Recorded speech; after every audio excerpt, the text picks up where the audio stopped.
So, looking more at you personally, who were your role models growing up? What kind of led you to think I'd like to do this sort of thing? Well, I think from school, you know, when I was at school, it was before the computing age, before PCs and the internet and so on, and I got into that through an interest in sound recording, electronics.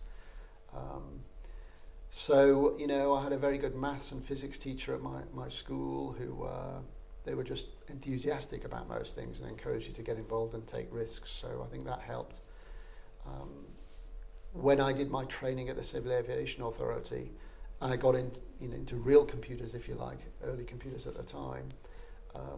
It was in the days of, you know, the ZX Spectrum, the BBC Micro, the Acorn Atom, the Apple II. And over the years, I collected my own technology museum, you know, and I wish I'd kept all of these things. And so I think like many people in the industry, I rode that wave. And it was a very inspirational time. It moved very quickly. Companies came and went. But it was really fun and exciting, and you just learned by buying these small PCs, and you were part of that wave. So is there anything different you do now looking back, or were you kind of happy with your career trajectory so far? Well, there's lots of things I do differently. I think, you know, in the sort of early to mid 80s, and certainly beyond that when the first .com boom came along, I wish I'd spent more time in the US. You know, I did work with several US vendors, hardware and software at the time, and had the opportunity to do more, and I decided not to. And I think, you know, looking back, I would have certainly gone to the US and got involved a little bit more than I did. And I think, you know, when you're young, I didn't have a mentor in my early 20s. When I had my first business, I didn't know things like Vistage existed. No.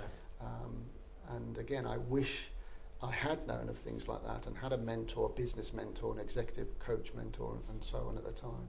And I think it's much more obvious now that these things are out there. But, you know, 20, 30 years ago, it wasn't that obvious. So, just a couple of last questions to finish off. We do something. We run the IT Industry Awards every year, and one thing I get to do is interview all the CIOs who come through for a nomination. And one of the questions, well, two questions which we ask is, what is the best bit of advice you've ever been given by, you know, another manager or whatever, and what single piece of advice would you like to pass on to another manager? Do you have some words of wisdom?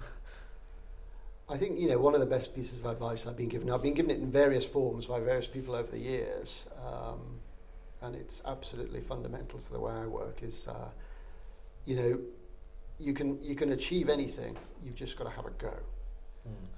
And so many of us put things off, procrastinate, and it's the people who start something and have a go and take the risk, even if it fails, you know, they'll have another go, they'll try again.